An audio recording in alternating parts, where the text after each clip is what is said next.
Jeudi 14 janvier 2021.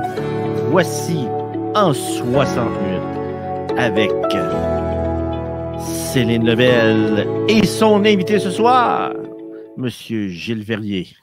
Oui, bonsoir tout le monde. On vous souhaite une bonne année. C'est notre première de l'année en 60 minutes et on reçoit ce soir Monsieur Gilles Verrier.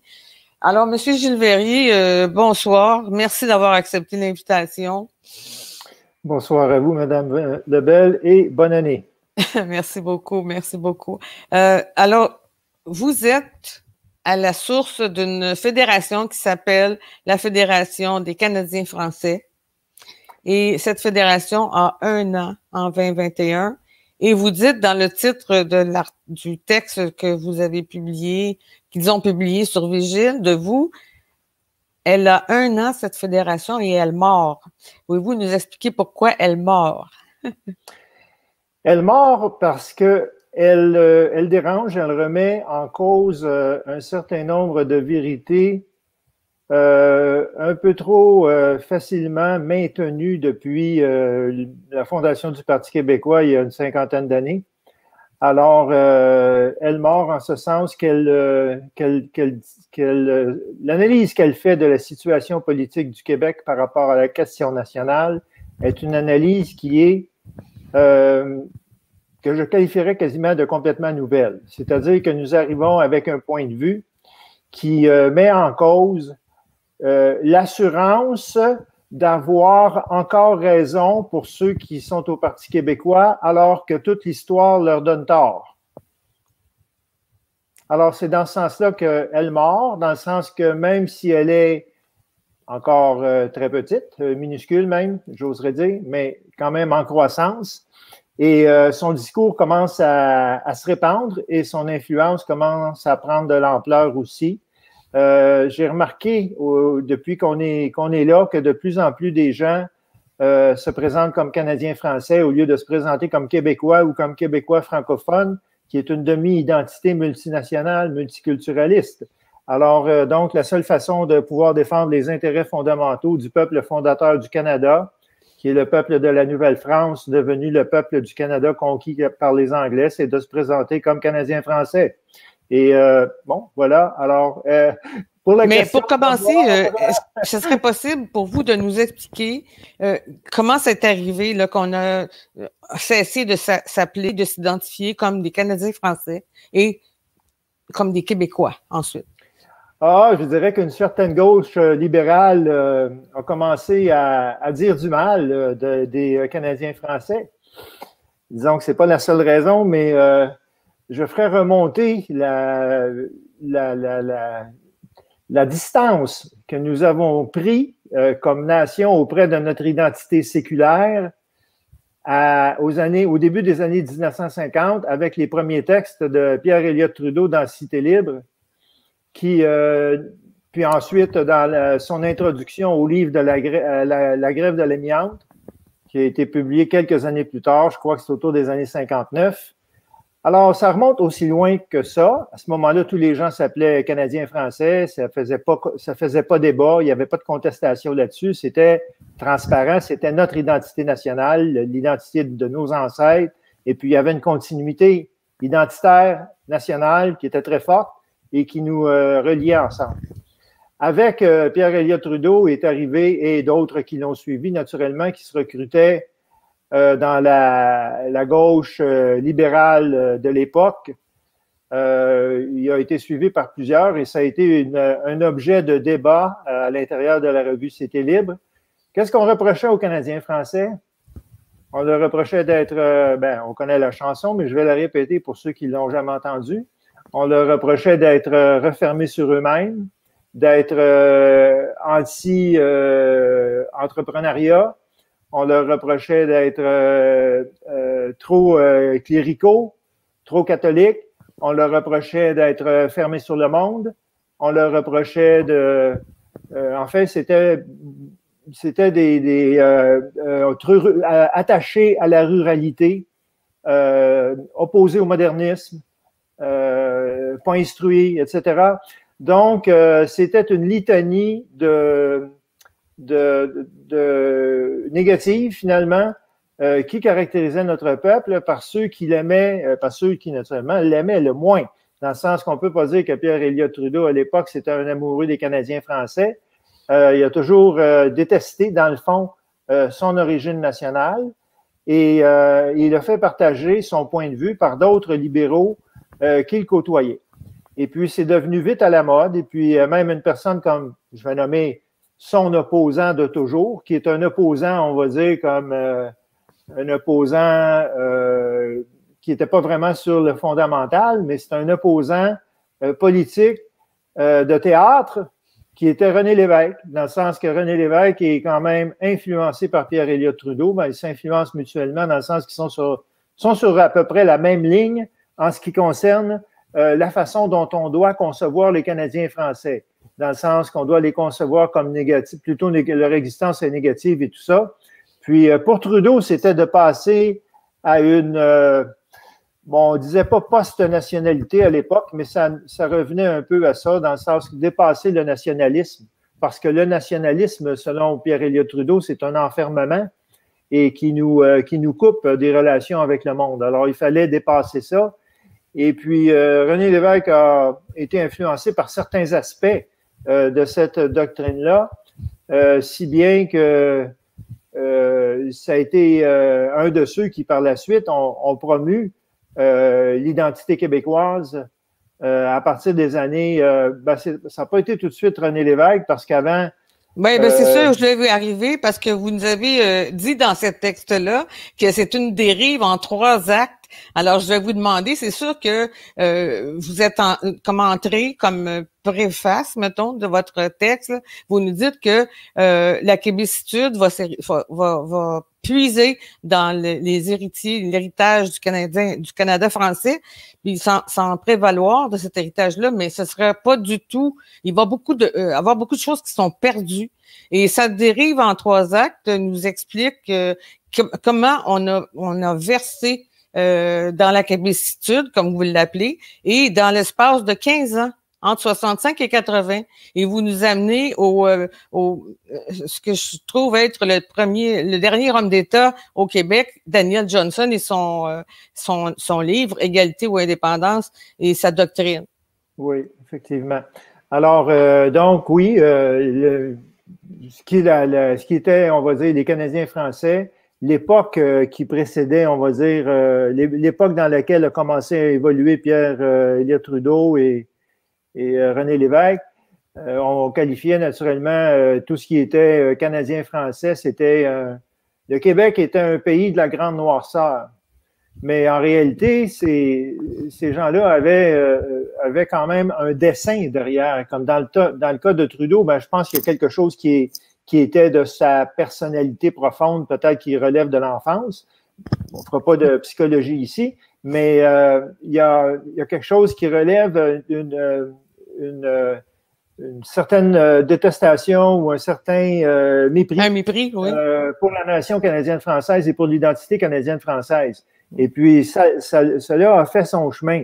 Alors, quand on regarde en réalité la production intellectuelle du Canada français, on va dire dans les années, après les années, on va partir après les troubles de 1837-38, la production intellectuelle des Canadiens français est très présentable et elle est de très, très bon niveau. Quand j'en lis, parce que moi, je m'y intéresse et puis je lis souvent des textes, pas nécessairement les textes ou les livres au complet, mais je me suis adonné à lire plusieurs choses. Et puis, ce qui sortait de l'éducation qui était donnée par nos collèges classiques ou les gens qui écrivaient ou qui faisaient de la poésie ou qui faisaient des œuvres philosophiques ou des livres pour enseigner on a produit plusieurs générations consécutives d'intellectuels étaient tout à fait respectables et honorables. Alors, il n'y a pas lieu de parler de grande noirceur. La grande noirceur, on en a aujourd'hui, on en a eu avant, puis on en aura demain. Oui. On ne peut pas caractériser une époque unilatéralement comme ça pour essayer de faire passer à une époque qui, aujourd'hui, par exemple, serait l'époque lumineuse. Mais Ben, non, vous faites la lumière, vous, sur la grande noirceur avec ça, là. ouais, si vous voulez, mais elle était déjà là. Dans Oui. le fond, je ne fais qu'ouvrir le voile, Oui, dans le sens qu'on nous a inculqué des préjugés sur la diversité culturelle, intellectuelle et à différents points de vue du Québec. Comme par exemple, il suffit de penser, il y a un nom qui me vient à l'esprit, le frère Marie-Victorin, qui était l'auteur de La Flore laurentienne, voyez-vous. Alors, c'est des œuvres de haut niveau. C'est des œuvres de niveau international. Ces gens-là allaient dans des réunions internationales, etc., étaient considérés comme des sommités dans leur domaine de compétences. Oui. Alors, donc, la question de la grande noirceur, c'est faux. Alors, pourquoi on a changé d'identité? Pourquoi on est devenu des Québécois d'abord sous l'influence de Pierre Elliott Trudeau, je l'ai dit, mais peut-être que vous aimeriez que je revienne sur la question de la différence entre Daniel Johnson et René Lévesque. Oh, absolument, parce que je trouve que c'est là où est-ce que ça bascule le plus, là. Oui, effectivement. Alors, encore en 1965, Daniel Johnson publie son livre Manifeste, qui a connu une grande importance à l'époque, et on s'en réfère aujourd'hui parce que ce qu'il mettait de l'avant, c'était inusité et c'était très audacieux. Alors, le livre s'appelle Égalité ou indépendance, et ce que propose ce livre-là, qui s'adresse à qui? Il s'adresse aux Canadiens français. Parce que la question nationale a toujours été une question qui appartient aux Canadiens français, c'est-à-dire aux vaincus de 1760 qui ont été ensuite colonisés, exploités, privés de leurs droits par les Anglo-Saxons. Il n'y a pas d'autre cause nationale au Québec que celle des Canadiens français. D'accord? Alors, quand Daniel Johnson propose l'égalité ou l'indépendance, c'est pour former un État canadien-français au Québec.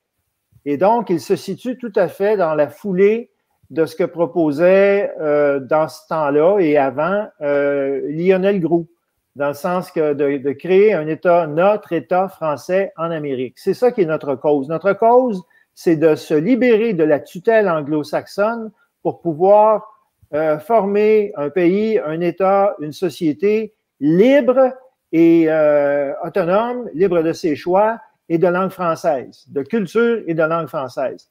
Alors ça nous a été empêché. Et Daniel Johnson voulait mettre fin à cette injustice avec son livre.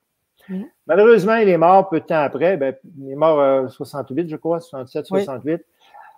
Alors, après sa mort, il y a René Lévesque qui a publié, où ça arrive à peu près dans les mois, il y a un écart de quelques mois qui sépare la mort de Daniel Johnson de la publication du livre Manifeste de René Lévesque qui s'intitulera Option Québec, publié en 1968.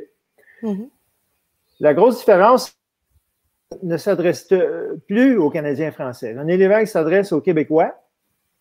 Et son projet n'est pas l'égalité ou l'indépendance pour les Canadiens français. C'est un projet, si on lit bien Option Québec, à part une ou deux pages où ce qui nous compte, ce qui nous joue un peu de violon, là, mais le reste du livre, ça concerne sa préoccupation pour un Canada qui fonctionne mal, pour la maison de fous qui est le Canada, où est-ce qu'il y a des problèmes structuraux, où est-ce qu'il y a des problèmes organisationnels. En fait, c'est la même chose qu'aujourd'hui. Ça aurait pu être écrit par le premier ministre de l'Alberta pour justifier l'indépendance de l'Alberta, dans le sens que c'est un problème structurel, un problème de compétences, où une chatte n'y retrouverait pas ses petits.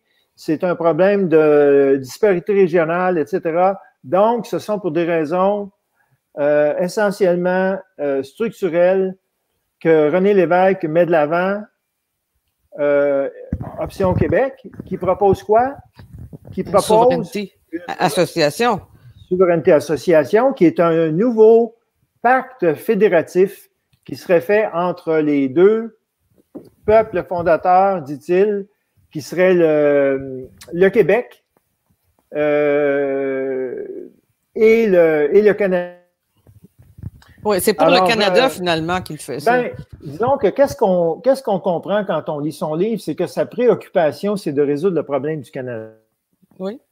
Bon, On peut, d'après moi, c'est un recul par rapport à Daniel Johnson, où est-ce que la présentation de la question nationale avec positive, dans le sens que nous sommes un peuple, nous avons droit à l'autonomie et nous, autrement dit, c'était tourner vers nous, qu'est-ce que nous devons accomplir comme peuple, comme nation canadienne-française. Ça, c'était la préoccupation, l'objet du livre de Johnson en tant que tel. Oui, oui. Du côté de M. René Lévesque, sa préoccupation était ancrée dans le Canada. C'est une préoccupation canadienne, mais de tirer parti d'un problème canadien pour arranger les choses entre le Canada et le Québec, d'où la souveraineté association.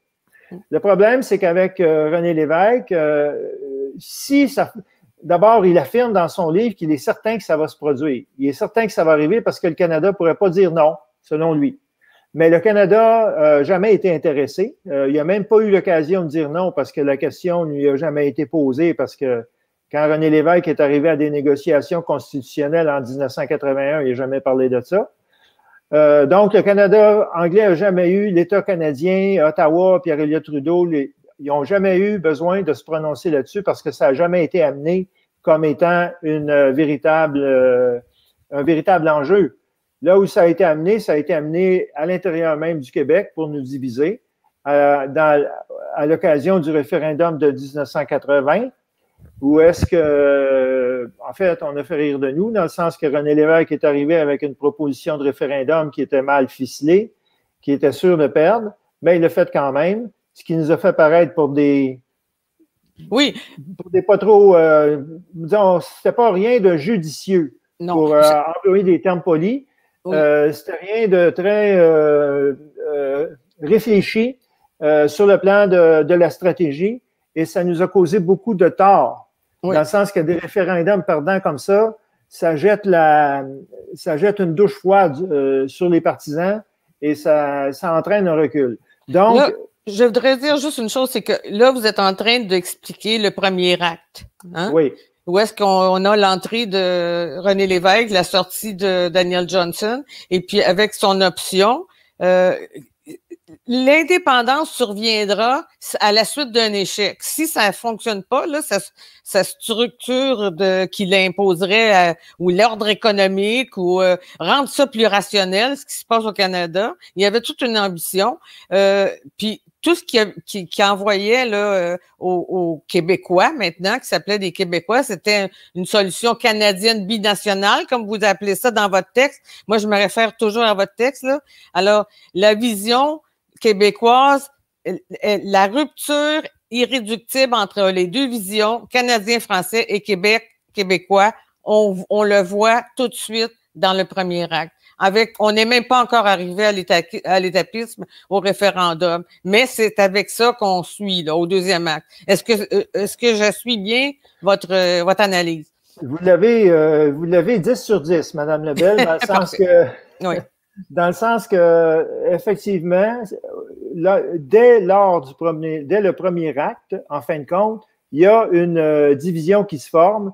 Le nationalisme traditionnel canadien-français, qui était de faire du Québec un État des Canadiens français. Donc, c'est un projet, au fond, qui date au minimum, mais qui a été présent dans les journaux, tout ça, si on lit un certain nombre de livres de l'époque de 1865-67, dans ces années-là, au moment de la Confédération. Le projet des Canadiens français avec la Confédération, c'était de se séparer de l'Ontario sur le plan de la juridiction. Et la séparation de l'Ontario dans l'esprit avant ça, c'était le Canada uni, n'est-ce pas? Alors, avec la séparation de l'Ontario, on espérait que cela nous amène à l'indépendance du Québec pour les Canadiens français. Donc, et puis avant, naturellement, tous les mouvements, on va dire, de lutte contre l'oppression nationale, conduisait spontanément à l'idée que oui, si on peut avoir notre État, si on peut être maître chez nous. Mais ceci va disparaître avec Lévesque, avec Option Québec et avec le PQ. Mais il y a autrement dit une séparation, c'est que avec Lévesque, on ne parle plus du peuple canadien-français, on parle des Québécois et on parle de tous les Québécois.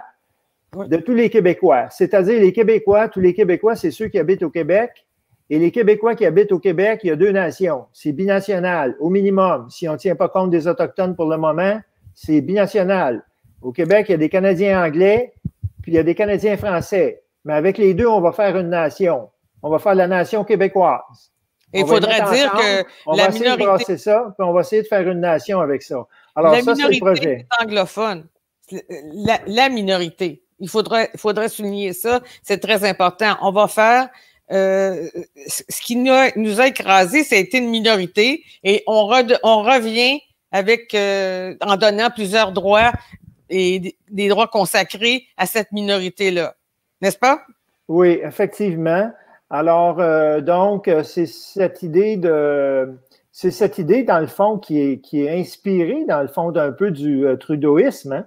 Oui, oui. C'est-à-dire qu'on n'a pas le droit de former une nation pour nous-mêmes. C'est pas justifiable, c'est raciste, c'est mauvais. Oui. On ne doit pas faire une nation pour nous-mêmes. Il faut se libérer pour nous-mêmes.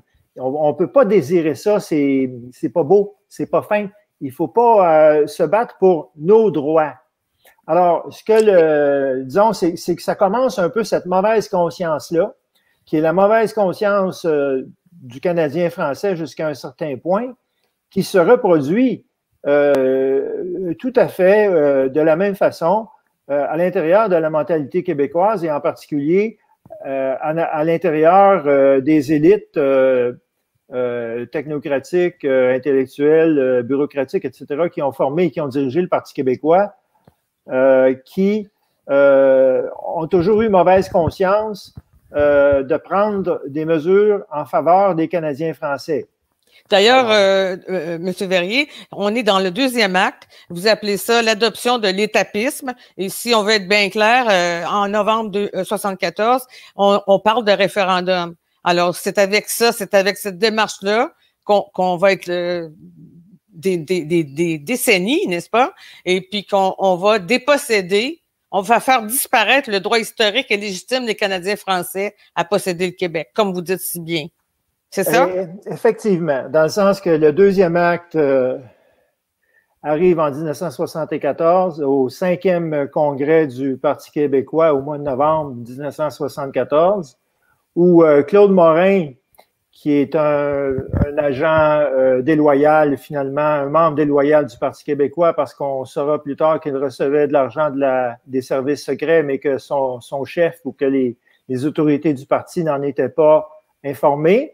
Alors donc, il faisait autrement dit, il était traître à l'intérieur du parti parce qu'il n'était pas loyal.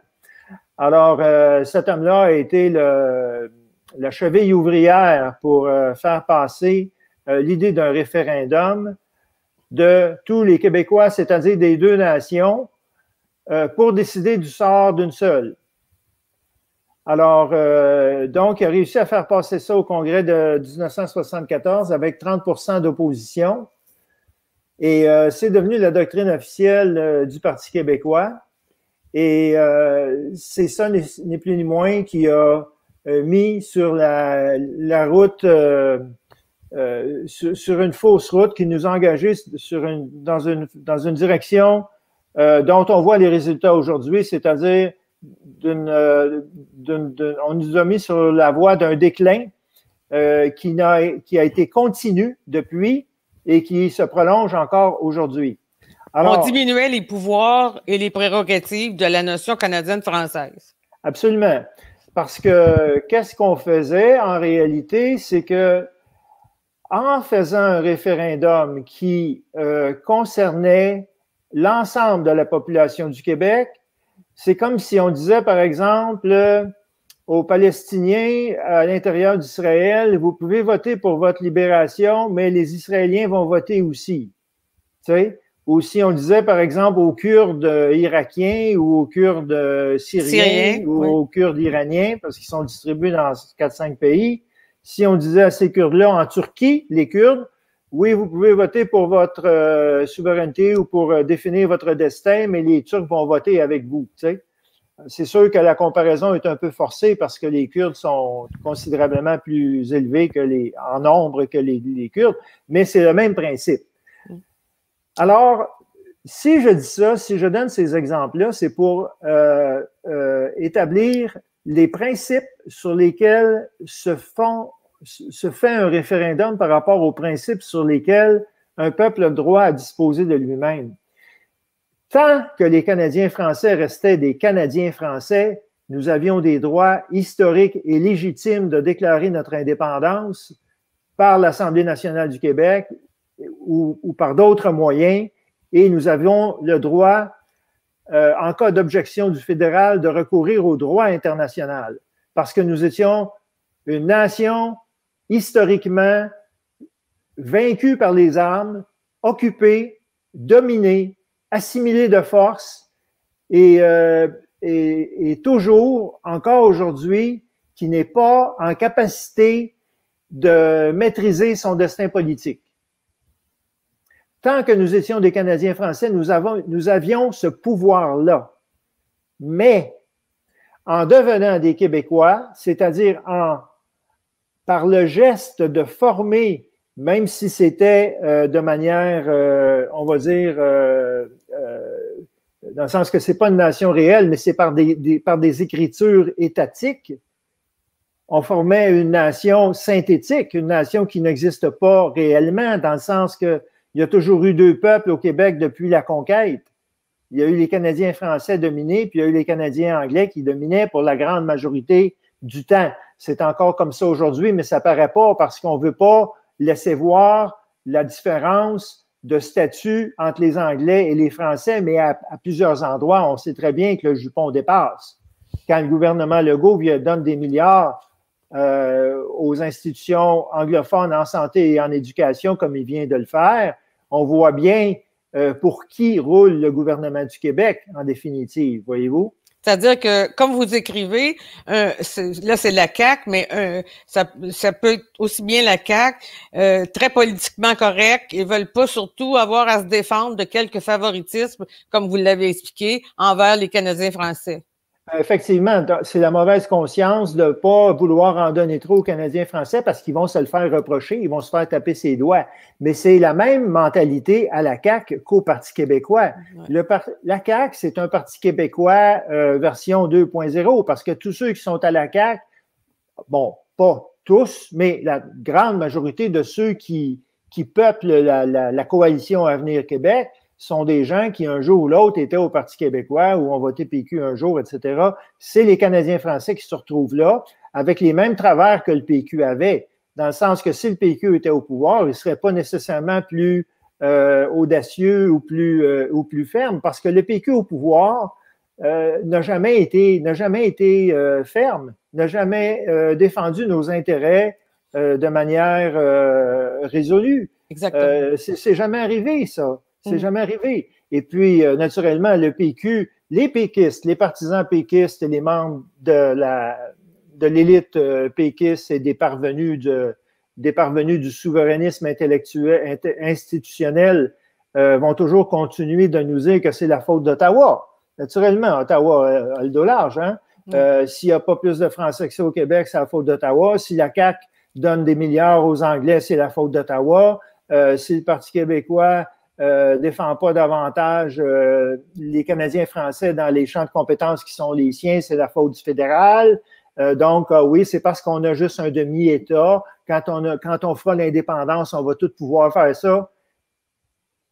Ça tient pas debout, madame. Non, ça tient pas debout. Ça n'a aucun sens. Si on n'est pas capable de se battre aujourd'hui pour nos intérêts, on ne se battra pas demain pour nos intérêts.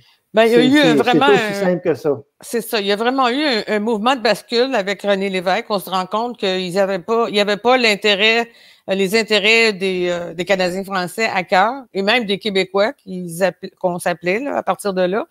Puis, à partir de 80, vous écrivez que le reste il a été que la poursuite de la chute. Les Canadiens français n'ont plus eu aucun bénéfice. Même s'il y a eu, vous dites, aucun bénéfice exprimé à hauteur de 61% des changements constitutionnels par les Canadiens français. Puis Jacques Parizeau est entré là-dedans. Il y a eu le référendum qu'on dit volé. Aucune forme de victoire qui a été revendiquée. Et puis, vous dites, c'est le prix à payer pour avoir fait le deuil de son identité canadienne-française. Oui, effectivement, on peut reprendre par exemple la question qu'au référendum de 1995, vous voyez comment le référendum a été nous a desservi, a desservi nos intérêts, dans le sens que les Canadiens français se sont prononcés à hauteur de 61% en faveur du oui. Bon, mais ceci n'a été tenu. On a tenu compte, bon, il y a juste des commentateurs, des journalistes et des gens qui écrivent des livres qui ont parlé de ça. Mais ceux qui auraient dû parler de ça au départ, c'est Parizeau. Mais Parizeau était devenu tellement pas Canadien-Français. Il était tellement rendu plus loin. Il était rendu québécois, c'est-à-dire que 61% des Canadiens français qui votent en faveur de leur libération, ça n'a aucune valeur. Ça n'a aucune valeur. Ben, moi, je regrette, mais je pense que les Canadiens français avaient gagné. Et puis, Parizeau, on va dire, si Parizeau n'avait pas été Parizeau, il aurait pu dire, OK, le référendum est perdu. D'ailleurs, on voit qu'il y a eu passablement de fraude. Ça restera à déterminer si on a vraiment perdu au nombre ou pas et quelles sont les fraudes. Une fois qu'on aura fait la lumière là-dessus, on saura qui a perdu et qui a gagné. Mais entre-temps, je tiens pour acquis que 61% des Canadiens français ont voté oui. Par conséquent, le peuple fondateur du Canada a déclaré qu'il voulait un changement constitutionnel pour être reconnu comme une nation qui est maître de son destin au Canada. Donc, le soir du référendum, Parizeau aurait dit, en conséquence, je demande immédiatement l'ouverture de négociations constitutionnelles pour discuter la question nationale des Canadiens français dans le cadre de cette victoire que nous venons d'obtenir comme Canadiens français. Au lieu de ça, M. Verrier, au lieu de ça, ça a été toutes les pires éventualités ont été, tout ce qu'il y avait de pire a été fait, dans le fond. C'est que d'abord, il a reconnu la victoire tout de suite. Donc, ça, il fallait pas. La défaite, plutôt? Pardon, j'ai dit victoire.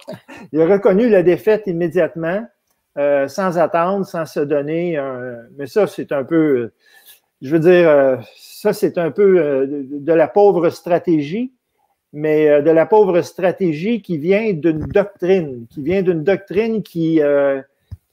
doctrine du grand soir. C'est pas une doctrine de combattant envers une cause, c'est une doctrine de grand soir. C'est-à-dire, je livre une bataille et si je perds la bataille, tout est fini. Puis avant de livrer la bataille, je fais rien, mais si je fais une bataille, puis après, si je perds, c'est fini. Alors, Parizeau nous a donné ce très mauvais exemple. Oui. Et puis, par contre, il avait déjà eu quelqu'un pour lui enseigner cette manière de décevoir son peuple, qui s'appelle René Lévesque, qui, lui, l'a fait 2 fois.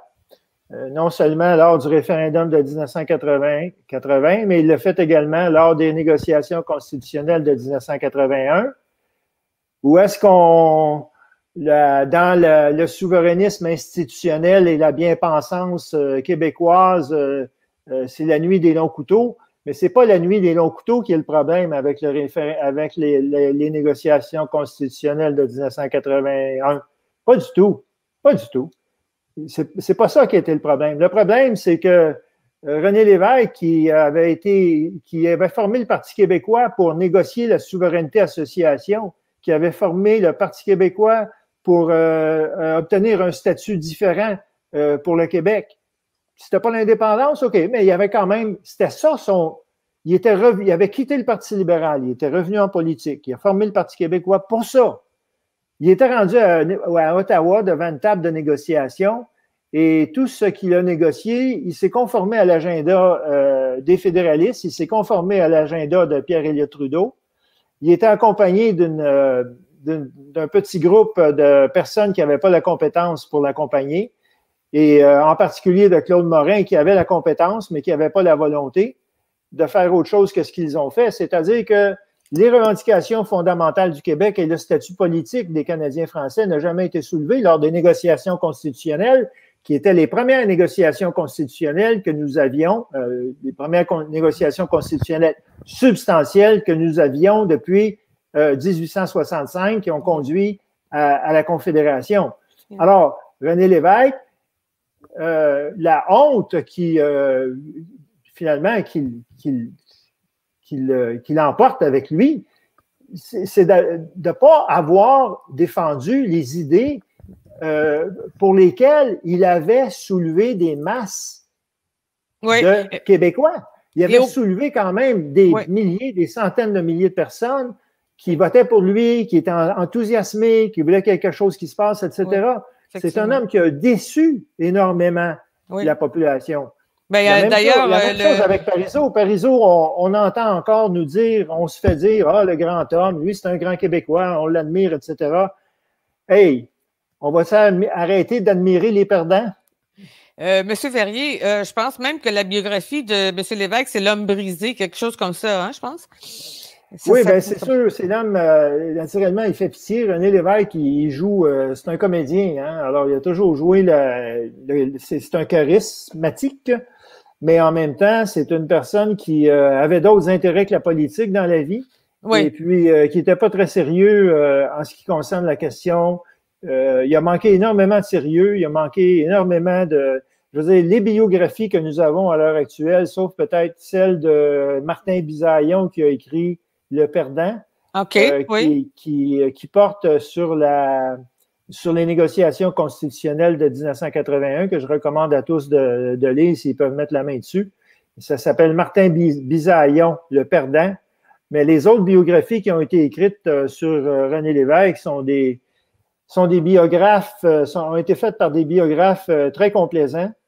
Et le problème des biographes de René Lévesque, c'est que ce sont des Québécois, ce ne sont pas des Canadiens français. Moi, je vous parle comme un Canadien français. Vous voyez ce que c'est un Canadien français? Oui. C'est quelqu'un qui n'accepte pas cette BS-là. Oui, absolument. Et puis là, on arrive, vous dites, de nouveaux compatriotes nous étaient donnés. Ils nous tiendraient captifs plus que jamais auparavant. C'est qu'on revient toujours au but premier, qui est de se libérer de cette minorité qui nous tient captifs, anglophones, des vaincus, des vainqueurs. Alors, c'est même en 80-95, on est rendu, puis vous dites, c'est même aujourd'hui, on est encore là-dessus, parce que vous avez parlé de McGill puis de Dawson, de l'éducation et de la santé qui se fait vigoureusement financer. Alors, ça, on revient encore à ça. C'est pas compliqué à comprendre qu'il se passe n'importe quoi entre ces années-là, dans les décennies qui suivent ou qui précèdent. C'est toujours là où on revient, n'est-ce pas? Oui, oui. Puis le reste, c'est toute la rhétorique, comme Bernard Landry, la saison des idées, le dernier droit vers l'indépendance. C'est toute de la fumée, c'est des écrans de fumée. Il n'y a rien de substantiel là-dedans. Il n'y a rien de substantiel. Ça n'a jamais existé au sein du Parti québécois, la volonté de faire l'indépendance du Québec. Ça n'a jamais existé comme une volonté organisée et une volonté de détermination et une volonté persistante dans le temps. Ça n'a jamais existé. C'était des feux de poudre. Des feux de paille, hein? Des feux de paille qu'on dit. Oui, oui. Et en plus, il se passe quelque chose, là, vous arrivez, je vous amène à la loi 99 qui dit que finalement reconnaît à cette minorité-là l'englobe, c'est des droits acquis, consacrés, tout de suite donnés à eux, là, à cette minorité-là. C'est très important. C'est très, très important ce que vous apportez là, Madame Lebel. D'abord, je veux dire, par rapport à la loi 99, les termes exacts, c'est que le peuple québécois est constitué d'une communauté québécoise de langue anglaise jouissant de droits consacrés. Ça, c'est en 2000. Ouais. En 1995, si vous retournez à la loi 1, qui était la loi référendaire de Jacques Parizeau, on parle de maintien des institutions. Je n'ai pas les termes exacts, mais c'est beaucoup moins fort qu'en 2000. Oui. Voyez-vous? Oui. C'est qu'en 1995, on accordait des droits aux Anglais, etc. Mais on n'a jamais été aussi loin qu'en l'an 2000 avec la loi 99, où est-ce qu'on écrit qu'on reconnaît la communauté québécoise d'expression anglaise jouissant de droits consacrés, mais c'est quoi ces droits consacrés-là qui ne sont pas définis? Non. Qui ne sont pas définis, donc qui sont extensibles et qui sont sujets à une interprétation abusive et qui peuvent justifier, par exemple, comme le fait M. Legault, de donner des milliards à l'Université McGill et à l'hôpital, au Collège Dawson, etc. C'est ça, hein, les droits consacrés. Donc, c'est quoi? C'est les droits consacrés, c'est les droits coloniaux? C'est peut-être aussi les considérer comme les vainqueurs. Donc, on est toujours les vaincus. On est toujours les vaincus, ils sont toujours les vainqueurs. Parce que si les Canadiens anglais du Québec peuvent avoir des droits consacrés, pourquoi nous, on ne peut pas avoir de droits consacrés? La réponse, je vais vous la dire, la réponse, on n'existe même plus. Dans le sens que le gouvernement du Québec reconnaît 11 nations autochtones. Il reconnaît la communauté québécoise d'expression anglaise jouissant de droits consacrés, mais il ne reconnaît pas les Canadiens français. Les Canadiens français n'existent pas pour le gouvernement du Québec, alors les Canadiens français ne peuvent pas jouir de droits consacrés et ne peuvent pas avoir des droits égaux. Autrement dit, les droits consacrés, en réalité, je ne suis pas pour ça des droits consacrés parce que des droits, c'est des droits et les droits devraient être égaux pour tous. Maintenant, il y a des droits individuels et il y a des droits collectifs. La nation canadienne française a des droits collectifs qui sont fondés historiquement dans une conquête, qui sont fondés dans une domination, dans une colonisation, dans un maintien dans un état d'infériorité économique pendant longtemps, etc. Et encore aujourd'hui, nous souffrons de ça parce que nous sommes la majorité au Québec et nous sommes enfin en train de se faire dépouiller de notre majorité linguistique. On est en train de se la faire enlever, dans le sens qu'on a perdu notre majorité dans l'ensemble du Canada en 1850 et en 2030, 36, 38, 40, on va perdre notre majorité francophone à l'intérieur même du Québec grâce à tous les gouvernements du Parti québécois et de la CAQ et qui sont là pour aller chercher nos votes et qui sont là pour nous faire des beaux discours. Mais quand vient le temps d'agir de manière conséquente en faveur du peuple fondateur du Canada qui a énormément souffert de l'oppression anglo-saxonne et qui en souffre encore, quand vient le temps de défendre nos droits et de défendre nos prérogatives à nous, ils ne sont pas là. Ils ne sont pas là. Pourquoi? Parce qu'ils ont mauvaise conscience que s'ils défendent les Canadiens français, ils ne seront pas bien vus. Ben, c'est ça être colonisé. C'est ça être colonisé. On est dans une situation de peuple qui est toujours colonisé psychologiquement, qui n'ose pas prendre ses affaires en main avec fermeté. Oui. Et vous dites, sous couvert de faire une place à tous les Québécois, en pratique, c'est une place toujours plus grande qui sera faite à ceux qui, depuis la conquête, nous privent de nos droits nationaux. Bon, avec souvent beaucoup d'hostilité. Tantôt, vous avez dit, on ne peut pas toujours mettre la faute sur Ottawa. Là, comme de cette façon-là, on ne peut pas toujours mettre la faute sur les anglophones, la minorité anglophone. Sauf que quand on est on est toujours en train de, comme on fait avec la loi sur la laïcité, on se fait, la mairesse de Montréal va nommer quelqu'un qui va contre la loi sur la laïcité. On est sur le même territoire, dans des paliers différents de gouvernement, un contre l'autre, à vouloir faire des... Il y a personne qui prend nos intérêts, mais en plus, il y a quelqu'un qui va prendre sur un palier de gouvernement ouvertement contre nos intérêts. Et ça, on devrait considérer ça comme quelque chose de normal ou quoi, là? Oui, c'est clair que la seule façon de retrouver notre dignité et de retrouver un certain pouvoir et de se trouver une place, de stabiliser notre place, parce que même pas besoin de parler d'indépendance, on va parler juste de stabiliser notre existence nationale à l'intérieur du Québec. Défi existentiel. Juste essayer de stabiliser notre position. On n'est pas capable. On n'est pas capable, on est en déclin. Alors, parler d'indépendance, c'est vraiment c'est de la foutaise dans l'état où est-ce qu'on se trouve présentement comme nation, comme peuple. Il faut essayer de stabiliser notre destin, de stabiliser notre situation démographique, politique, etc. Il faut se donner des représentants, il faut se donner de la force, il faut se donner du pouvoir. Mais le pouvoir, c'est quelque chose dans une nation qui se forme à travers l'union des uns et des autres, à travers des organisations. La Fédération des Canadiens français, aujourd'hui, c'est rien, c'est presque rien, c'est minuscule. Mais on avait des organisations jadis. On avait des organisations qui ont fait en sorte que la nation a pu progresser. Ces organisations-là, c'était par exemple la Société Saint-Jean-Baptiste de Montréal, c'était par exemple l'Action nationale, c'était par exemple des organisations comme les Caisses populaires, c'était par exemple des organisations comme les ACEF, les Associations canadiennes d'économie, canadiennes-françaises d'économie familiale. C'était toutes ces organisations-là populaires, particulières, qui constituaient l'épine dorsale, on va dire, de la nation, qui constituait un milieu de vie nationale à l'intérieur duquel le nationalisme pouvait évoluer et à l'intérieur desquels nos intérêts pouvaient être défendus.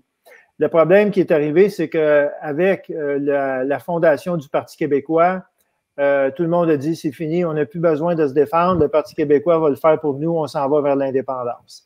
Alors, la Société Saint-Jean-Baptiste de Montréal, l'Action nationale, toutes les organisations, les caisses populaires ont cessé d'être des caisses populaires canadiennes, françaises, catholiques. Les syndicats comme la CSN, etc., sont devenus sans identité nationale et ainsi de suite. Alors, toutes les institutions ou tous les... je ne dis pas qu'il y aurait sans doute, il aurait pu évoluer. Là. Je ne suis pas en train de dire qu'il aurait dû rester telles qu'elles étaient à l'époque, mais tout ce que je veux mettre en évidence, c'est que cette multitude d'organisations que nous avions formées avec le temps ont toutes été liquidées, plus ou moins. Et si vous pensez, par exemple, à la Société Saint-Jean-Baptiste, Ludger Duvernay a formé cette société-là dans le temps des troubles de 1837-38, dans 1834, si je ne me trompe pas. Alors, ces organisations-là ont été fondées pour défendre les Canadiens français. Oui. Alors, mais ces organisations-là ne défendent plus les Canadiens français. Pour ces organisations-là, être Canadien français ou se définir comme Canadien français, c'est ringard, c'est passéiste, c'est ridicule, c'est arriéré. Pourquoi? Parce que c'est des organisations qui sont acquises au pluralisme culturel, autrement dit au multiculturalisme, et qui sont acquises à la nation strictement civique, c'est-à-dire à l'intérieur de laquelle elles ne reconnaissent pas le droit naturel de nations formées historiquement depuis 1760 et même avant, d'exister au grand jour avec ses institutions, avec la maîtrise sur son destin. Alors, donc, on a beaucoup de chemin à faire, beaucoup de chemin à faire, parce que je lis un peu ce qu'on dit sur la politique, sur Facebook, un peu partout dans les journaux, et c'est vraiment désespérant le faible niveau de conscience politique chez les nôtres, chez nos représentants, et les illusions qu'on nous sert comme étant une illusion après l'autre, là, ça n'a pas cessé. On rame dans la purée depuis 1968. Oui, puis j'en profite pour dire que justement, j'ai passé par-dessus cette importante explication que vous avez faite, là, les mentions des de vraiment des institutions qui prenaient nos intérêts canadiens-français, le Canadien-français à cœur. Et vous dites même que François Albert Anger, qui lui était à la tête c'était l'Action nationale ou la Société Jean-Baptiste? Les deux, à un certain moment donné, les deux, oui. OK. Alors, il dit, lui, le sens de la lutte a changé. C'est-à-dire, c'était des gens qui sonnaient le glas, hein? Puis vous dites, il alertait de la confusion identitaire dans laquelle nous entraînait la québécitude. Et ça me ramène à une blague de Elvis Gratton qui est dans l'avion puis qui essaie d'expliquer qu'il est québécois, français, canadien d'Amérique, etc. On sait pas qui on est. Et puis là, vous venez de nous dire, on est sur le chemin de la disparition. On va disparaître, puis on n'aura jamais su qui on est vraiment, ou on a perdu notre identité en perdant les Canadiens français, l'identité canadienne-française. Et vous dites, ben la Fédération des Canadiens français va faire en sorte qu'on s'oublie pas ou que cette confusion-là s'en aille. En tout cas, c'est un peu... c'est pas vrai, ça? C'est ce que vous faites? Ben, François Albert Anger, naturellement, vous avez tout à fait raison de souligner ça parce que il a vu juste très, très tôt, hein. Oui. Parce que si vous lisez son bilan du référendum de 1980, le référendum de 1980 a eu lieu le 20 mai 1980, si je ne me trompe pas.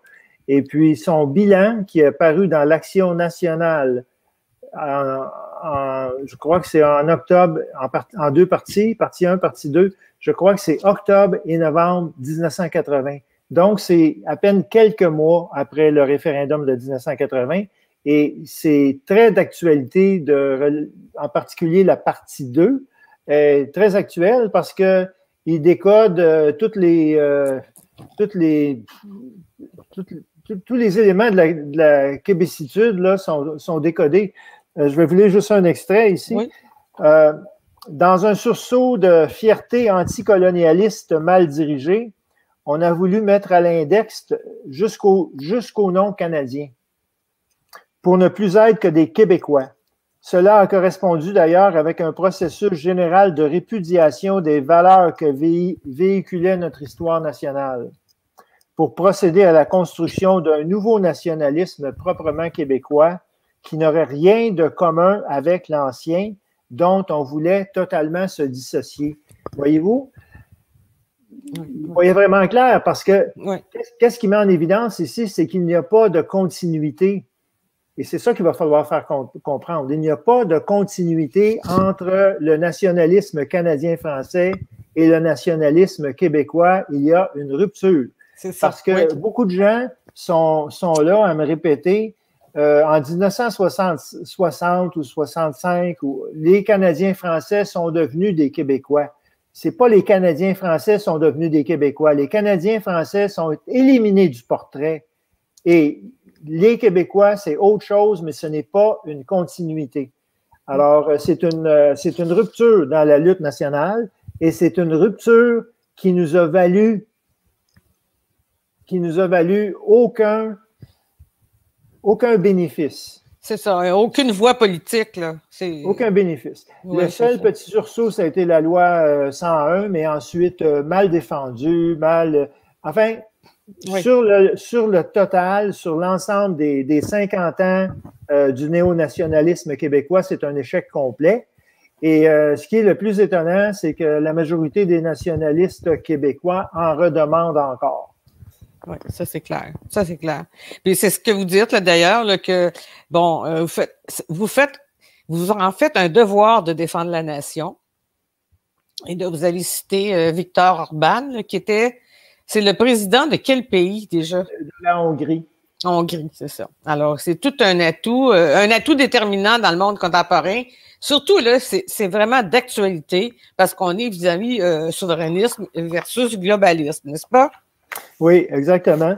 Et puis, si je mettais un petit peu à la fin cette citation-là de Viktor Orban, c'est justement parce que ça souligne un peu l'importance du nationalisme organique, c'est-à-dire le nationalisme des vraies nations, des vrais peuples, des peuples qui ont une histoire, qui ont une langue, qui ont une culture, Alors, nous formons une nation au sens latin du terme, au sens traditionnel du terme, pas au sens anglais nation qui veut dire l'État, qui veut dire nation, tout le monde est né. Mais dans le sens strict latin, français, nous formons une nation. Et ce que Victor Orban dit, la petite citation que je donne, c'est l'émancipation de la nation ou la puissance de la nation, si on veut, c'est un atout déterminant dans le monde contemporain. Elle permet de bâtir une démocratie souveraine par opposition aux États faibles dominés par des intérêts étrangers. Autrement dit, si on est contre le mondialisme aujourd'hui, on en vient forcément à être en faveur de l'émancipation et de la progression de la nation socio-culturelle en tant que telle, parce qu'un ordre mondial qui serait pas un ordre mondialiste, ce serait un mode ou une organisation ou on pourrait dire une architecture mondiale des nations souveraines, indépendantes, qui peuvent passer des accords entre elles, mais qui ne sont pas dominées par des instances anonymes et de l'étranger. Alors, autrement dit, le nationalisme d'aujourd'hui, en 2021, acquiert une dimension encore plus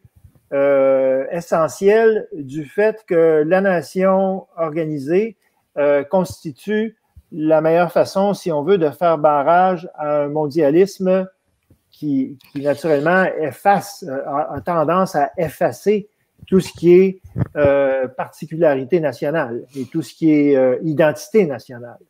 Oui, par l'immigration, par tous les moyens qu'on connaît. Hein. Oui, c'est ça. Vous dites que votre fédération aussi entend rétablir une vérité historique, malmenée et remplacée par des mythes et des fantasmes décollés de la réalité. C'est ça que vous êtes en train d'expliquer. Une souveraineté d'un peuple parce qu'il a comme nous, les Canadiens français, avec une langue, une culture, une histoire, et etc. N'est-ce pas? Oui. Puis, il faut dans le sens que qu'est-ce qui manque, c'est qu'il ne peut pas y avoir d'indépendance s'il n'y a pas de patriotisme. Mais oui. on a un grand défaut, on a une grande faiblesse au niveau du patriotisme parce qu'on s'est fait dire que tout ce qui était notre passé, c'était quelque chose qui était sujet à caution. C'était toujours sujet à caution. OK, mais si les missionnaires, ils disent qu'ils ont été torturés par les Indiens, mais c'était pour avoir de l'argent, c'est parce qu'ils... Tout ce qui est dans notre histoire est continuellement, comment dirais-je, calomnié, hein, et continuellement discrédité, alors qu'en réalité, nous avons une belle histoire. Notre histoire est une épopée. Le chant au Canada, qui est un chant qui a été fait, paroles et musique, par des Canadiens français, c'est de nous que ça parle. Hein? Oui. C'est de nous que ça parle. Oui. Et puis, c'est éloquent. Notre histoire est une épopée, et c'est vrai que notre histoire est une épopée. Si vous regardez, par exemple, il y a encore des bons livres qui se publient, comme là, le livre qui vient de sortir, Iberville, Contre vents et marées, qui apparemment est un beau livre pour la jeunesse, et qui peut être lu également par les adultes, mais qui fait une histoire, une très, très belle histoire de Pierre Lemoine d'Iberville, qui né à Québec, né à Boucherville, je crois, mais qui a parcouru l'Amérique, qui a combattu les Anglais à la baie d'Hudson, à la baie James, en Louisiane, etc. Donc, notre histoire est une épopée. On a beaucoup de héros comme ceux-là. On a une histoire fabuleuse. Mais parce que nous sommes des vaincus, on ne se l'approprie pas pour s'en faire une fierté et pour s'en inspirer. Mais moi, je dis que notre histoire, la partie de l'histoire la plus belle et la plus glorieuse, c'est à l'époque de la Nouvelle-France, en particulier, où est-ce que nos ancêtres ont pas ménagé leurs efforts, ont fait preuve de beaucoup d'intrépidité, de courage, de volonté. Et ce que nous, aujourd'hui, nous n'avons pas. Nous avons des gens qui sont là pour faire carrière, faire une carrière en politique. Autrement dit, à l'époque, c'était pas des libéraux, c'était des gens qui étaient pas juste pour leur bien-être et pour leur disons, la mentalité a beaucoup changé, je veux dire, mais il reste que s'il n'y a pas de patriotisme, il n'y a pas de nation. Dans le sens que qu'est-ce qui fait vivre le patriotisme, c'est la nation. La deuxième chose, c'est les organisations patriotiques ou des organisations communautaires de type patriotique. La troisième chose, ce serait une doctrine de défense de nos intérêts pour stabiliser notre destin. Je pense que moi, indépendance, c'est comme, tu sais, c'est-à-dire, on va faire des affaires extraordinaires. Non, on ne fera pas des affaires extraordinaires parce que, de toute évidence, on n'est pas capable d'en faire.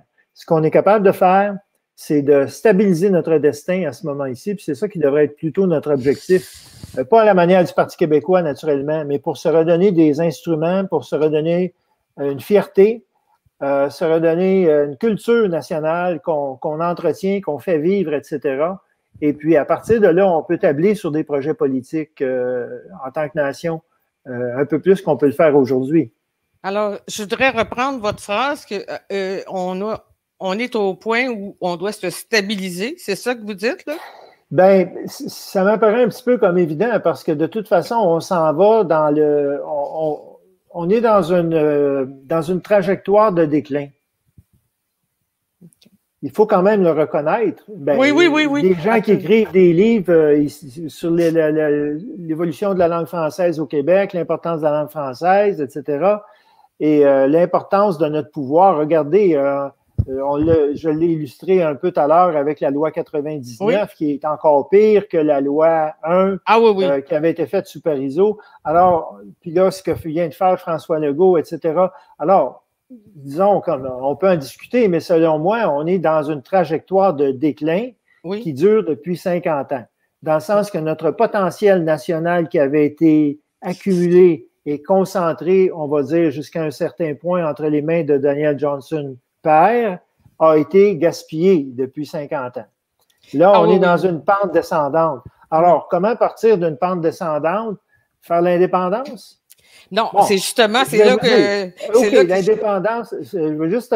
Oui, non, excusez-moi, allez-y. Si vous voulez, ben, OK, alors je vais juste terminer mon point parce que j'ai peur de l'oublier. Non, allez-y. C'est que c'est pas impossible que l'indépendance se fasse, mais ce serait une indépendance albertaine.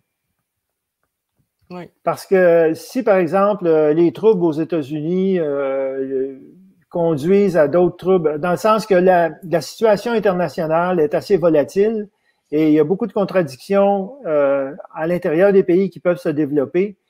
Bon, on va juste prendre l'exemple de l'Alberta. Ils ont des intérêts qui peuvent être assez séparés de ceux d'Ottawa, mais c'est pas pour une cause nationale, c'est pour des causes économiques, pour des avantages de clans économiques, de rivalité économique, et pour des contradictions dans l'ordre étatique, constitutionnel, mais structurel, et non pas national. C'est pas impossible qu'il arrive une chose pareille au Québec, mais les Canadiens français n'en retireront aucun bénéfice, dans le sens qu'une indépendance du Québec avec la nation québécoise sera forcément une indépendance trudeauiste. C'est-à-dire que la tendance du déclin qui nous affecte depuis 50 ans va se poursuivre. Donc, si on exclut cette indépendance-là, qui est un petit peu des visions qu'on voit apparaître ici et là, comme le candidat à la chefferie du Parti québécois, Guy Nantel, qui avait écrit un livre une année et demie avant, dans lequel il disait il faudrait mettre des symboles anglais sur le drapeau du Québec, il faudrait que Montréal ait un statut bilingue, il faudrait... Alors donc, on voit un petit peu où c'est que ça s'en va, dans le sens d'une indépendance pour que les anglo-saxons votent oui à un référendum qui nous séparerait du Canada, mais ne vous inquiétez pas d'une chose, c'est que si les anglo-saxons votent oui au référendum, c'est pour eux autres. Oui, c'est ça, exactement. Puis moi, je vous faisais répéter ou je vous faisais confirmer la phrase « il faut se stabiliser » parce que c'est là-dessus qu'on va commencer ou continuer la prochaine entrevue. Parce que vous avez sûrement réfléchi et vous êtes en train de le faire aussi continuellement aux moyens qu'on doit prendre pour se stabiliser. Ben, c'est assez difficile, mais Oui. une des choses de base que je peux dire par rapport à ça, c'est que c'est certain que si les Québécois égarés, s'il n'y a pas la renaissance de l'identité canadienne-française patriotique, forte, fondée sur l'histoire, fondée sur la conquête, notre oppression, notre discrimination et notre empêchement de maîtriser notre destin, s'il n'y a pas un retour vers ça, ça va continuer. Dans le sens qu'on peut se donner des moyens, mais les moyens qu'on peut se donner, c'est à travers un correctif historique qu'il faudrait faire. Mais des fois, moi, si je le fais, c'est parce que j'ai espoir que quelque chose pourrait se produire. Oui. Un peu comme le phénomène de passage de Canadiens français à Québécois, ça s'est fait en quelques années, puis oui. ça a été ça, hein? Oui. Ben, l'inverse, ça s'est fait d'un sens, ça peut se faire dans l'autre sens, dans le sens que c'est pas impossible. Oui. Et puis, mais je pense que la stabilisation de notre destin ne peut pas se faire si on ne peut pas parler au gouvernement du Québec comme une opposition canadienne-française. Il faut qu'on constitue un bloc canadien-français qui est capable, qui a une existence politique, voyez-vous. On a perdu notre existence politique. On a perdu notre existence politique. On s'en est remis à l'État et l'État ne sert pas nos intérêts. Alors, il faut... Allez-y. Non, non, c'est parce que je voyais une question, quelqu'un qui disait comment on a été vers un déclin, grâce à quoi et à qui. Je vous suggère d'écouter le podcast, là, de la rediffusion. On peut l'avoir à n'importe quelle heure, puis comme on veut. Vous l'expliquez très bien pourquoi on est allé vers ce déclin et pourquoi on est dedans ce déclin, cette pente descendante toujours. Là. Ne serait-ce que pour la question de démographie, déjà on a un fichu problème, oui. Une échéance qui est très très courte, 2036, c'est demain, n'est-ce pas? Alors, oui. Et oui. C'est sûr que ce déclin-là, c'est un déclin qui peut être chiffré. Hein? Je veux dire, c'est oui. Un déclin chiffré. Oui. Le poids démographique des Canadiens français ou des gens qui ont pour première langue le français au Québec, etc. Donc, c'est un déclin qui peut être chiffré de différentes manières. On peut étudier ça davantage, mais selon moi, il n'y a pas de doute là-dessus. On est dans un déclin continu. Oui. Et puis, c'est pas le Parti québécois, c'est pas la québécitude, là, pour dans nos québécitudes. C'est pas cette mentalité-là qui nous a donné aucun bénéfice en 50 ans qui va aujourd'hui faire quelque chose pour nous. Alors, je pense qu'il faut vraiment... Ce qui arrive, c'est qu'il ne faut pas avoir peur de tourner le dos au Parti québécois complètement. Il faut qu'il y ait des gens qui décollent, là, comme des Frédéric Bastien, là, des Mathieu Bock-Côté. Il faut qu'ils se réveillent, ces gens-là. Ils nous disent une chose et son contraire. Tu sais. Mm-hmm. Alors, il va falloir à un moment donné qu'ils se branchent. Ils sont trop politiquement corrects. Ils soutiennent des choses qui sont insoutenables. Ils ont des bons arguments pour combattre certaines choses et sur certains points de vue. Je ne conteste pas ça. Ils sont bien meilleurs que moi. Mais tout ce que je peux vous dire, c'est que leurs conclusions sont nulles. Ils l'ont pas. Ils nous entretiennent dans un marasme politique absolument indéfendable. Oui. Ils ne sont pas logiques à la fin. On ne voit pas d'issue, finalement. Non, on ne voit pas d'issue, dans le sens qu'il faut toujours refaire la même chose. Il faut continuer à ramer. Continuer à ramer dans la même direction, puis à continuer à faire la même chose qu'avant, puis lâchons pas les Québécois, puis tout ce qui reste à faire, c'est se cracher dans les mains pour... on recommence, tu sais. Mais ça, c'est fou, là. C'est fou, là. On est dans la folie. Alors, moi, je demande que les Québécois, en particulier les plus politisés, réfléchissent un peu, puis s'ils réfléchissent pas ou s'ils n'arrivent pas à des conclusions autres que qu'est-ce qui se passe depuis trop longtemps, c'est clair que le déclin va se poursuivre. Donc, quand on parle de stabilisation de notre destin ou de notre position dans la société québécoise, c'est véritablement de se reconnaître tel que nous sommes, c'est-à-dire comme Canadiens français, puis acceptons d'être une minorité. C'est notre statut d'être une minorité parce que notre réalité politique fondamentale, c'est pas d'être des Québécois. Notre réalité politique fondamentale, c'est d'appartenir au Canada. Et nous sommes une minorité. Et nous nous comportons comme une minorité. Et on fait de nous, on nous maltraite et on nous comme une minorité. Et on a eu trop tendance au Parti québécois que oui, nous, on est la majorité, on va donner des droits aux anglophones. C'est une très mauvaise analyse. C'est une analyse qui est uniquement centrée dans la bourgade du Québec. Tu sais. On est une minorité. Oui, au Québec, c'est-à-dire on est une majorité, pardon. Oui. Mal exprimé. Mais au Québec, si nous sommes une majorité démographique encore pour un certain temps, oui.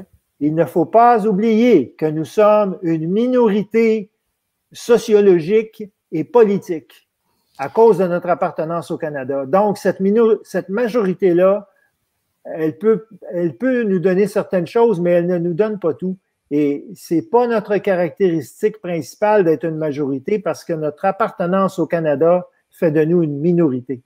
C'est une minorité-majorité, là. Mais c'est important de comprendre ces choses-là. On n'est pas isolé dans le Québec, on est dans le Canada et le Canada fait de nous une minorité. Et c'est sûr que quand on est québécois, on voit ça des fois différemment, mais je pense qu'il faut aller vers une analyse canadienne-française pour décoder tout ça. Parce que quand on reste dans la logique québécoise du Parti québécois, parce que c'est le Parti québécois qui a donné cette doctrine-là ou cette logique-là, la CAQ est là-dedans, le Parti libéral est là-dedans, dans le sens que le Québec est devenu ça. Hein? Alors, tant qu'on reste dans cette doctrine-là, dans cette logique-là, on n'en sortira pas. Oui, puis comme de raison, je me rappelle toujours Daniel Johnson avec sa plaquette égalité ou indépendance. On entrevoit d'une autre façon.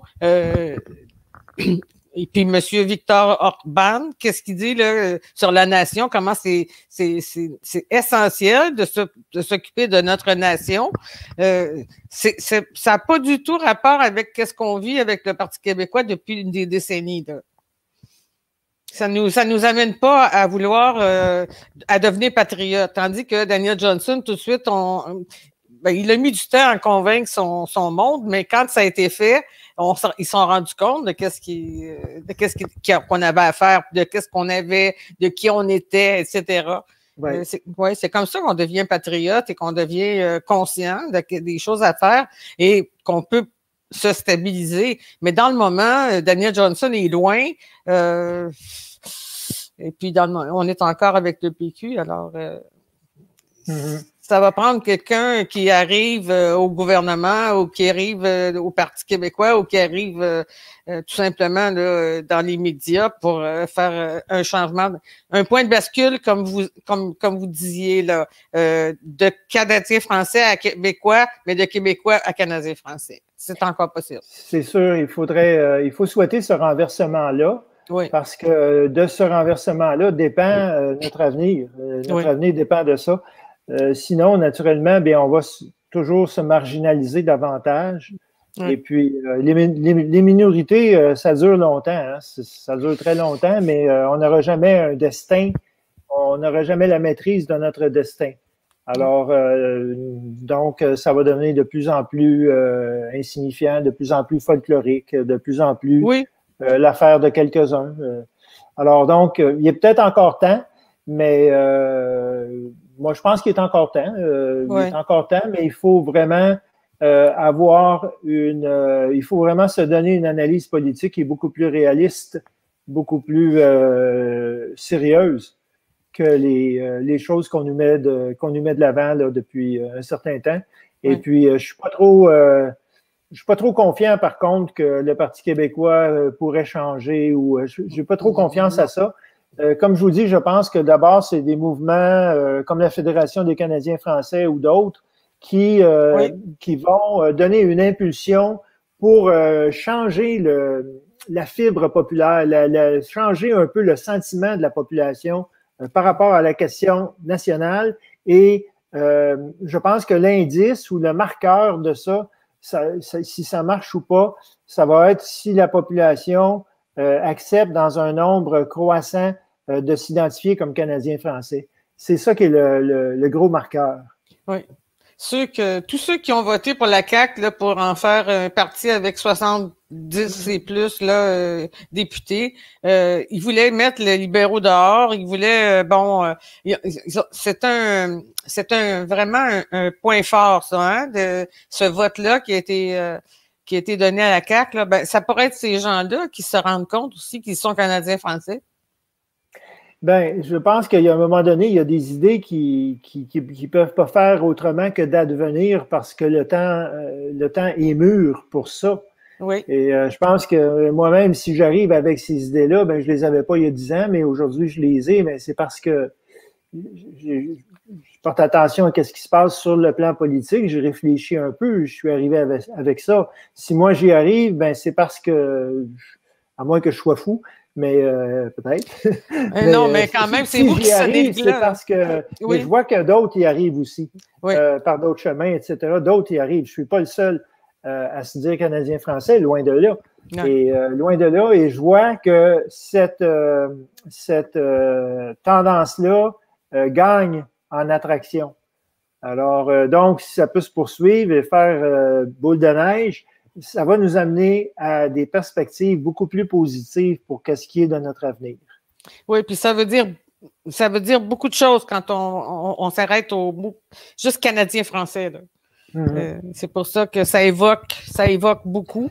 Ben, c'est un ancrage dans notre histoire, parce que si vous voyez dans la loi 99, c'est drôle parce qu'ils disent le peuple québécois existe et a droit à l'autodétermination parce qu'il y a eu 3 référendums. Parce qu'il inclut celui de Charlottetown en 1992. Alors, il n'y a pas d'autre chose pour expliquer que nous sommes le peuple québécois. Nous sommes le peuple québécois parce que le peuple québécois a tenu 3 référendums. Mais il n'y a pas d'ancrage historique là-dedans. Non, c'est ça. L'ancrage historique, c'est pas ça. C'est pas ça l'ancrage historique. C'est que la Nouvelle-France, il y avait une route Montréal-Québec, il y avait des institutions avant la conquête, là. Il y avait des villes en pierre, il y avait des institutions, il y avait une population, il y avait des gens qui vivaient ici. C'était des Canadiens. Ils ont été conquis. Ils ont détruit la ville de Québec de fond en comble. La ville de Québec a été bombardée pendant 90 jours en 1759, 59. Oui. Donc, les fermes de la vallée du Saint-Laurent, la plupart ont été détruites. Donc, ça a été une guerre de conquête extrêmement violente qui a créé un traumatisme important dans la population. Ils ne nous ont pas déportés comme ils l'ont fait pour les Acadiens. Peut-être pour certaines raisons, peut-être parce qu'on était d'une part trop nombreux, deuxièmement parce qu'il y avait besoin de notre appui pour empêcher ou pour combattre ou pour faire opposition à la Révolution américaine. Oui. Mais on a perdu le contrôle de la traite des fourrures, on a perdu le contrôle du commerce, on a perdu le contrôle de l'industrie. Donc, on en a souffert. On est un peuple qui est traditionnellement souffrant, dans le sens colonisé, et qui a peur de défendre ses intérêts. On a peur de défendre nos intérêts. Oui. Et puis, on le voit chez nos leaders, chez nos chefs, etc. À un moment donné, c'est ça qu'il faut vaincre. Il faut vaincre chez nous la peur de défendre nos intérêts. Et voyez-vous, Black Lives Matter, ou enfin, toutes les minorités, beaucoup de minorités, à tort ou à raison, là, défendent leur cause. Là. Mais nous sommes les oppresseurs pour eux. Pourquoi? Parce qu'on est blancs. Mais en réalité, quand Pierre Vallière a écrit Nègre blanc d'Amérique, ça voulait quand même dire ce qu'il décrit dans son livre, que j'ai lu il y a très longtemps, mais que j'ai lu très, très, très bien, très attentivement. Quand il décrit les quartiers pauvres de Ville-Jacques-Cartier et ces endroits-là, ça met en évidence la pauvreté relative des Canadiens français par rapport aux anglophones, par rapport aux riches anglais. C'est encore le cas aujourd'hui. C'est sûr qu'on veut dire les institutions les plus riches et les plus prospères, c'est quand même pas l'UQAM, là. Hein? les institutions les plus renommées, les plus réputées, les plus prospères et qui ont les moyens de continuer cette prospérité-là et d'être attirantes, même pour les Québécois francophones. Ils sont attirantes. Pourquoi? Parce que c'est le moyen de la prospérité. Alors, on n'a pas encore réussi à se donner, comme francophones au Québec, les moyens de la prospérité. Pour vraiment viser les sommets, il faut aller du côté des Anglais. Donc, on est encore colonisé sous ce rapport-là, parce qu'en réalité, on devrait avoir des institutions francophones qui brillent à l'échelle internationale et qui sont très bien financées, mais c'est pas ça qu'on fait. On surfinance les anglophones parce que pour accueillir les francophones dedans, pour briller à l'échelle internationale. Autrement dit, on ne connaît pas nos intérêts, on ne défend pas nos intérêts. En 1969, il y avait eu une manifestation à laquelle j'étais. Il y avait une quinzaine de milliers de personnes qui marchaient sur la rue Sherbrooke en réclamant McGill français. Ça avait fait beaucoup de bruit, hein, parce que ça touche un air sensible du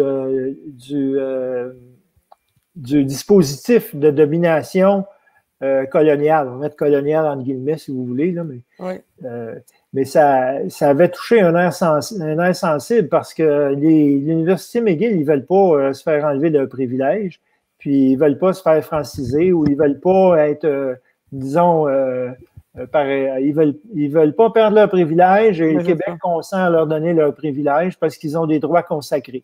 Alors ça, c'est la position du Québec. C'est pas Ottawa, ça c'est Québec. Alors, donc, en 69, on marchait pour McGill français. C'était un vrai succès, la manifestation, puis il y avait une opinion publique qui était favorable à ça. Mais après, octobre 70, qui a été finalement un coup de force, qui a été un coup de force et un coup de terreur contre les forces montantes qui voulaient plus de pouvoir pour les Canadiens français. Après ça, c'est fini. On n'a plus entendu parler. Il n'y a plus personne qui parle de ça, McGill français. Je veux dire, il y aurait d'autres moyens, là, dans le sens qu'on n'en est pas dans les moyens, mais on est dans les grands enjeux ou dans la façon dont les choses se distinguent, on va dire, entre les Canadiens français et les anglophones du Québec. Donc, même l'État du Québec est injuste de beaucoup de façons. La première, c'est dans ses lois statutaires, ne reconnaît pas les Canadiens français. Deuxièmement, accorde aux anglophones, sans que personne ne leur demande, leur donne des droits, leur donne des droits consacrés. Oui. Monsieur Verrier, j'ai mis sur l'écran tantôt le lien pour votre article sur Vigile. Je suggère à tous nos auditeurs d'aller lire cet article. Ça se fait facilement. C'est très, très bien écrit. Et merci de nous donner une perspective. D'ailleurs, nous parler de notre histoire, parce que je trouve que c'est ça qui va être une des façons les plus fortes et les plus décisives de nous ancrer, de nous stabiliser, si on vient qu'à connaître et à maîtriser notre histoire. Comme vous avez dit, on nous rapporte toutes sortes de faits qui sont faux par rapport à notre histoire, alors que notre histoire est glorieuse, n'est-ce pas? Oui. Elle n'est pas que ça, mais elle est ça aussi. Elle est ça aussi. Alors, on va continuer la prochaine fois avec, on va partir de l'ancrage, puis on pourra revenir sur les sujets qu'on a traités dans ce texte, mais peut-être que vous allez écrire autre chose aussi d'ici ce temps-là, mais on va se tenir quand même assez régulièrement en contact pour maîtriser ce que vous nous donnez comme c'est pas une doctrine, c'est comment vous appelleriez ça, c'est une prise de conscience. C'est vous qui sonnez le glas maintenant, n'est-ce pas? Oui, c'est une prise de conscience. C'est un nouveau plan de match. Oui. C'est un nouveau plan de match et qui n'est pas entièrement nouveau parce qu'en réalité, c'est de se rattacher à notre passé. Oui. Se rattacher à notre passé et sortir du fantasme de l'existence d'une nation québécoise qui n'existe que sur papier. Ben, elle n'existe que Québec est un État provincial et il y a des habitants au Québec. On peut dire que ces habitants-là forment une nation, mais en réalité, Si on regarde plus en détail, c'est pas ça.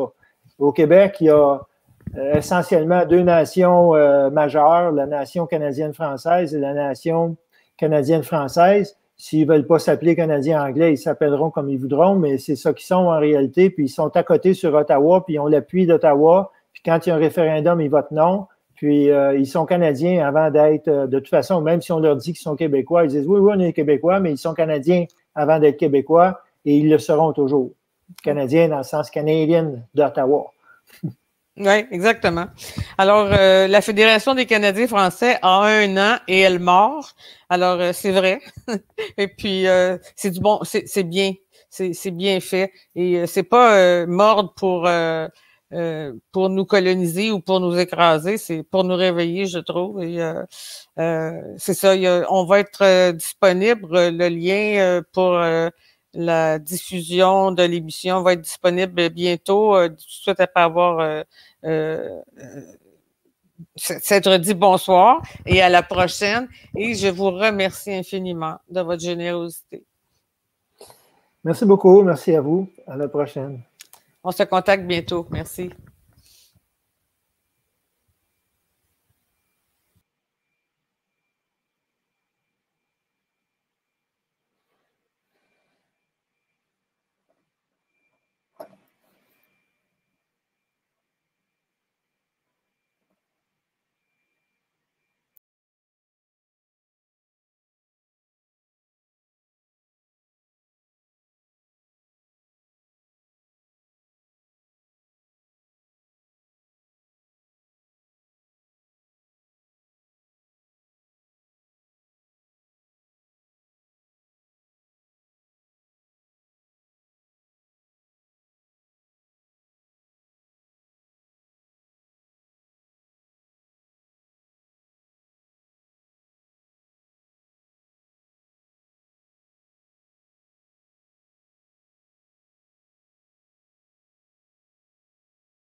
Pour tout commentaire, nous vous invitons à nous écrire studio@radioinfocité.com.